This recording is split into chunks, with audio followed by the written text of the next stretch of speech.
Insya Allah ini ke depan ini akan kita tertibkan, kita tanpa pandang bulu, dan akan kita data semua hiburan malam yang ada di Kota Lubuk Linggau. Kalaupun seluruh perizinan ini belum lengkap, untuk sementara ini akan kita tutup.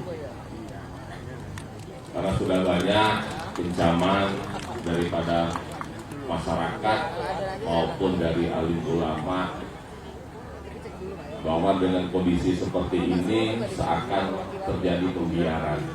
Kita lagi mendata, makanya saya minta Pak Sekda untuk mengikuti rapat yang sudah saya instruksikan beberapa waktu yang lalu ke salah satu kafe yang sempat viral. Memang kami sudah melakukan menurunkan tim wasdal bahwa memang ada beberapa izin yang belum dipenuhi, dan sangat disayangkan dari pernyataan pemilik kafe atau pemilik kafe tersebut tidak mengindahkan apa yang menjadi surat pernyataan mereka dan tetap melaksanakan grand opening. Di perjanjian mereka itu untuk pelaksanaan grand opening tidak memakai DJ dan sebagainya. Tapi waktu pas grand opening banyak video yang beredar di media sosial tentang mereka tetap menggunakan DJ. Jadi akan segera tindak lanjut. Ini video dari permasalahan hiburan yang ada di Kota Lubuk Linggau.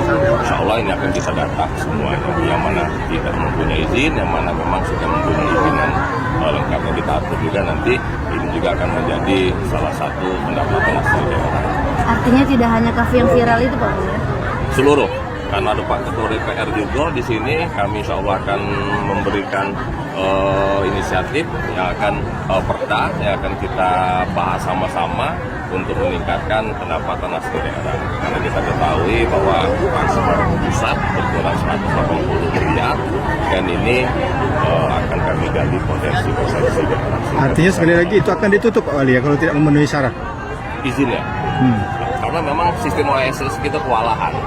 Artinya mereka sebelum peraturan pemerintah nomor 18 tahun 2025 yang diberlakukan di bulan November, artinya mereka masih menggunakan peraturan nomor 5 yang mana risiko sedang dan rendah itu dikeluarkan oleh kabupaten kota dan tidak banyak persyaratannya. Nah, tapi kalau yang nomor 18 tahun 2025 yang berlaku di bulan November ini, itu harus ada kajian dulu, kajian dari pemukiman dan lingkungan sama untuk kajian TBG. Nah, memang itu selama ini bukan kecolongan, memang itu sudah menjadi regulasi pusat.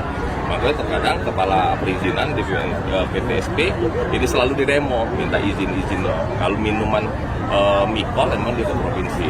Kalau dia risiko tinggi itu izinnya harus provinsi dan harus menggunakan UKL. Nah, tapi ini tidak pernah dilakukan oleh para pelaku usaha. Insya Allah ke depan kita tertibkan lah. Ini menjadi evaluasi kita bersama, yang mana yang menjadi kritikan para alim ulama, dan harapan kami juga sudah membuat kajian. Ini akan kami bentuk tim yang melibatkan nanti seluruh unsur maupun stakeholder untuk melakukan pengawasan. Ya, artinya kalau izin mereka sudah lengkap, ya baik mikol mereka sudah ada, nah ini kita awasi sama-sama bahwa selama hiburan itu buka, jangan sampai ada anak di bawah umur yang masuk ke dalam sana, jangan sampai ada peredaran narkoba, apalagi ada prostitusi. Nah, ini menjadi tanggung jawab kita bersama. Ya, harapan saya selaku kepala daerah bersama wakil wali kota serta ketua DPR, kita kaji sama-sama. Jangan kita berkoar-koar di media sosial, tetapi kita tidak melakukan pengawasan bersama. Insya Allah kita buat tim khusus untuk pengawasan dan pengendalian ya, ke depan.